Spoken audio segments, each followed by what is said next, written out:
There was an old woman in our family who would not let you call yourself stupid in her kitchen, not even joking, not even about burning the bread. She would put her hand flat on the table and say, "Your body is listening, child." The old ones taught that some words, once you speak them over yourself, settle in and start to build. Tonight I will tell you the 5 words they said should never come out of your mouth about your own life and what to say instead. So put another log on the fire and settle in, because this is a teaching worth taking slow. The grandmothers and the grandfathers who came long before us, the ones many nations remember each in their own way, took words seriously in a manner we have mostly forgotten. To them, a word was not a small thing that vanished when the sound died. A word was breath, and breath was life, the same breath the Creator put in us at the beginning. When you spoke, you were spending something. You were sending a piece of your own spirit out into the world, and the old one said that what you send out does not simply disappear. It lands somewhere. It goes to work somewhere. Different nations told this different ways, and I speak as a storyteller by the fire, not as the voice of any one people. But the heart of the teaching was shared across many fires, and it is this: watch your words, because your words are watching you. They had a picture for it that any farmer would understand. Speaking is planting. Every word is a seed of corn, and you do not get to choose whether it grows. You only get to choose what you plant. A man who scatters thistle in his own field and then stands amazed at the thistle come summer, the old ones would say, has no one to argue with. And here is the part of the teaching that people miss, the part that old woman in the kitchen knew. When you speak, the first ground your words land on is you. Your own ears are closer to your own mouth than anyone else's ears will ever be. Nobody in this world hears your voice more often than you do. So whatever you have been saying about yourself, year after year, you have also been hearing, year after year. You are the field. That is why she put her hand flat on the table. Your body is listening, child. Now, before I tell you the 5, let me say plainly what this teaching is not, because there are people who would take a night like this and use it to frighten you, and that is not the old way, and it is not mine. This is not about curses. There is no dark force writing down your careless sentences and waiting to punish you. If you are sick tonight, your sickness is not your fault, and no one who loves you would ever tell you that you talk your way into it. The old ones did not deal in blame. They dealt in habits, in the quiet weight of a thing repeated, the way water shapes a stone not by force but by returning every day. That is all we are talking about. Words as water, you as the stone. And the good news inside the warning, which I will keep coming back to, is that the water can carry kindness just as easily as it can carry harm.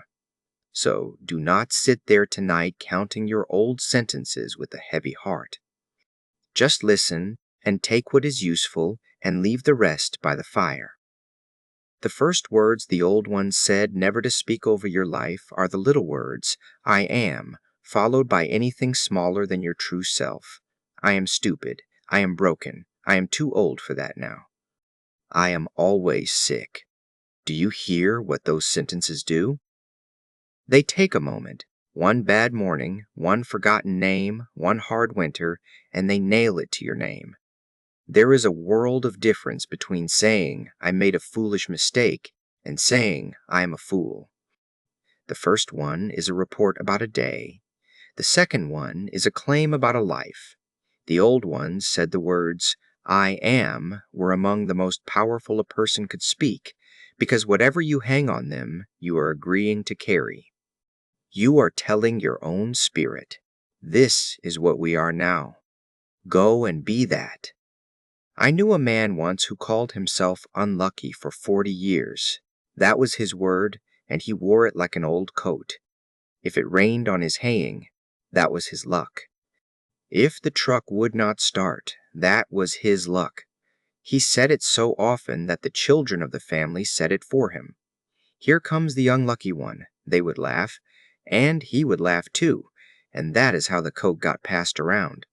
Now, here is the thing I want you to understand about that man. Good things happened to him. I watched them happen. He had a wife who was patient with him for 50 years, and hands that could fix anything with a motor in it, and a daughter who drove 4 hours every month just to sit with him. But he could not see any of it, because unlucky was the story he read his life through, and a story like that only keeps the pages that agree with it. And it shaped more than his seeing. It shaped his choosing. He stopped putting his name in for the better job because what was the use with his luck? He stopped planting the far field. He would not ask for what he wanted so as not to watch it be refused. You see what happened. The sky never punished that man once. He simply voted against himself quietly every day for 40 years. Near the end of his life, he said something to me I have never forgotten. He said, "I do not know if I was born unlucky, but I know I never once let a good day in the door without arguing with it." So that is the first teaching. Be careful what you fasten to the words "I am," because your whole self hears it as instructions. The second words are the ones you speak as a joke. And I want to slow down here, because I know some of you are already smiling and saying, "Oh, but I do not mean it." I am such an idiot, you say, when you lock the keys in the car, and everybody laughs, and you laugh too. It is only a joke.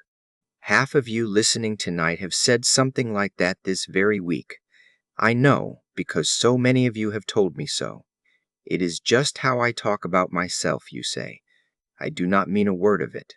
But the old ones would ask you a quiet question. If you do not mean it, why is it the thing you always reach for? And then they would tell you the part of the teaching that stops people cold. The deep part of you, the old part, the part the grandmother meant when she said your body is listening, that part does not see the wink. It does not hear the tone. Words go into the deep ground plain, the way rain goes into a field, and the field does not ask whether the rain was joking.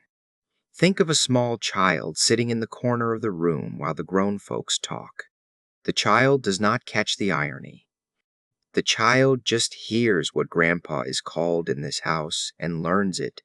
There is a listener like that inside every one of us, and it has been taking notes at every joke. Now the old ones loved to laugh. Do not let anyone tell you they were solemn people, because around their fires there was more teasing than at any table you have ever sat at. But you will notice something about the old teasing if you listen close. They teased the bread, not the baker. They laughed at the burnt stew, the crooked fence, the hat the wind took. The joke pointed at the thing, not at the soul of the person who did it. You can keep every bit of your humor and follow this teaching. Say, "Well, that bread is ruined," and laugh all you like. Just keep your own name out of the punchline. That is the whole correction, and it costs you nothing. The third words are always and never. It always goes wrong for me. Nothing ever works out. I will never get better. I will never learn this. Listen to how big those words are. They are not talking about today. They are passing a sentence over every day you have left, days that have not even arrived yet, days that have done nothing to deserve it.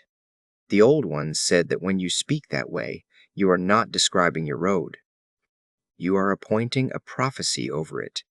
You are standing at the head of the trail and telling it what it must be, and then walking it with your head down, collecting proof. Because that is what always and never do to a person. They turn you into a poor witness of your own life.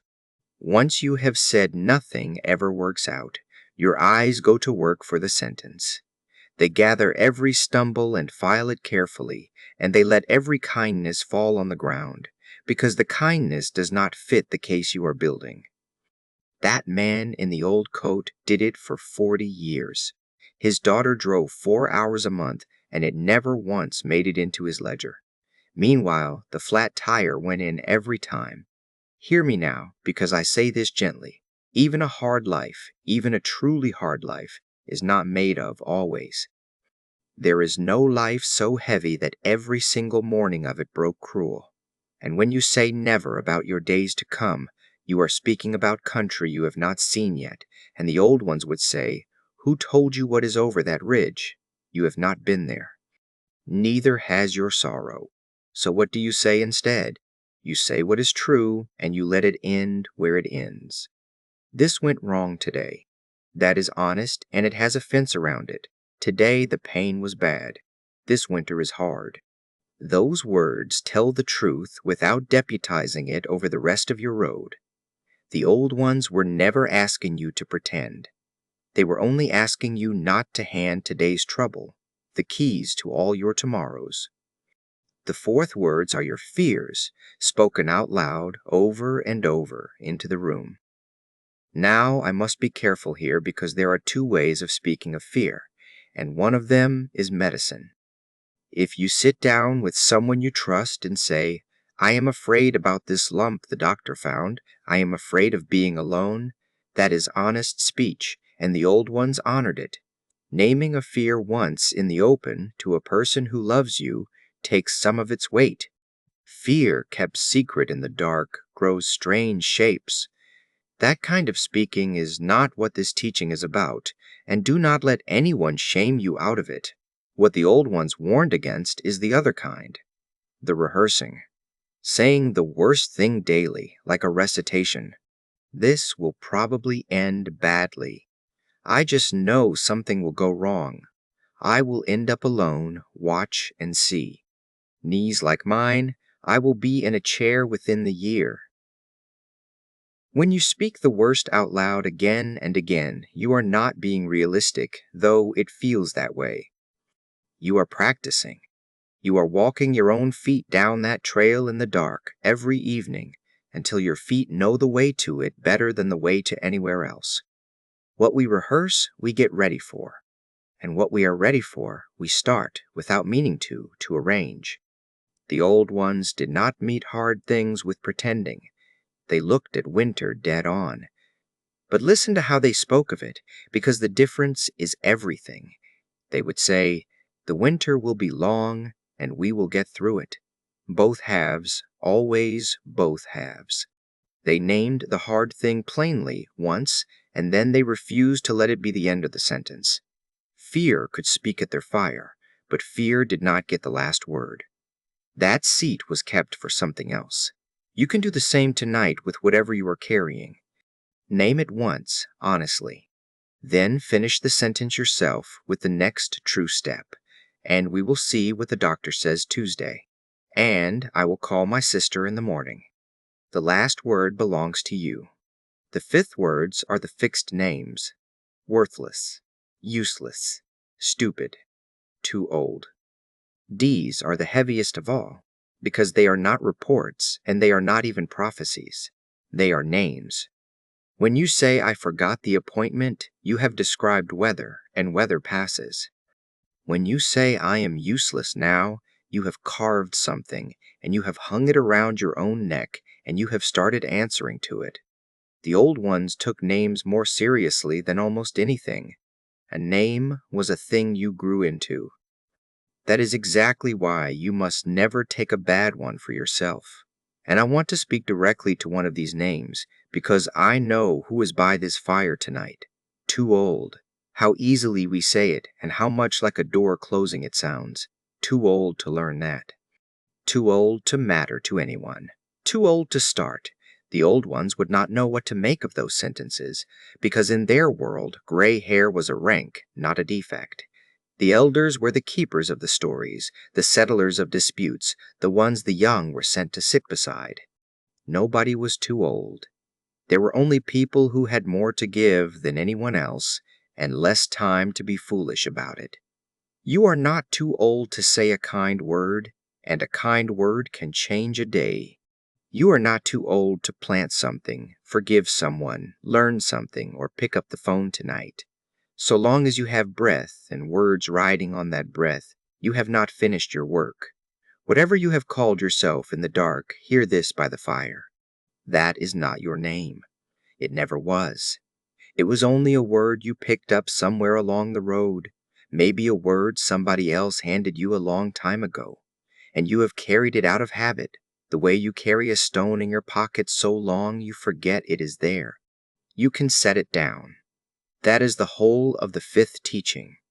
Never answer to a name smaller than your life. So there are the five. The I am that fastens one bad day to your name. The joke that the deep ground takes plain. The always and never that appoint themselves over your road. The fear rehearsed until it becomes the plan.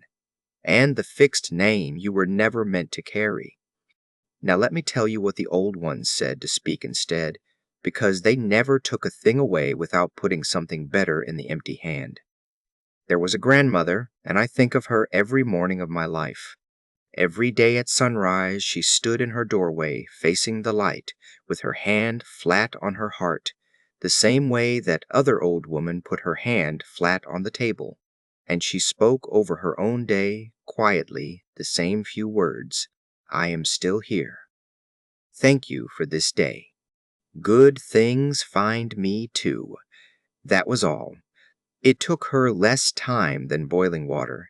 She did not do it because her life was easy. Her life had held more loss than most, and everyone knew it.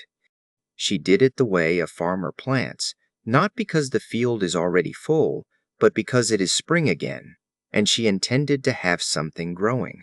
Notice what her words were not. They were not denial.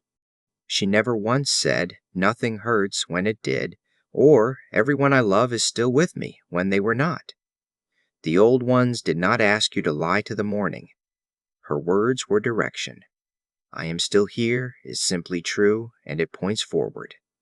So here is the practice, and it is small enough to start tonight. Catch the old words on their way out. When you hear one of the five leaving your mouth, stop, even in the middle of the sentence. Do not scold yourself. Do not be ashamed. You can even smile, because catching it is the victory. And then put a true kind word in its place. Instead of "I am stupid," say "I am learning." Instead of "too old," say "I am still here." Instead of "unlucky," say "good things find me too." You do not have to feel these words yet for them to be good seed. The farmer does not feel the harvest in April either.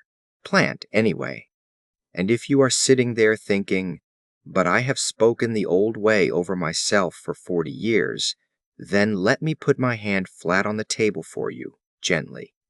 Do not now add, "I have ruined myself" to the pile, because that is just one more of the old words wearing a new coat, and you would only be planting thistle to punish yourself for thistle. You cannot unsay 40 years. Nobody can. And here is the mercy in the teaching. You do not need to. The ground does not ask the seed where it has been. It only asks what it is. One true, kind sentence, spoken tonight, goes into good ground, and it starts its quiet work the same hour. It is not too late for you. You are not to blame. Those two sentences are themselves good words, and you may say them over yourself as often as you like. So tonight, when the fire burns down and you make your way to bed, I want you to plant one seed on the way. Stand in a doorway if you can, or just pause at the foot of the bed and put your hand over your heart and say one true, kind thing over your own life, out loud, so your ears are the first to hear it because they have earned some good news. "I am still here" will do fine. It has done fine for better people than either of us. And then, tomorrow, remember that yours are not the only ears in the house. Speak life over your people too. The husband who fumbles his pills, the grandchild who failed the test, the friend who calls herself an old fool for forgetting your birthday.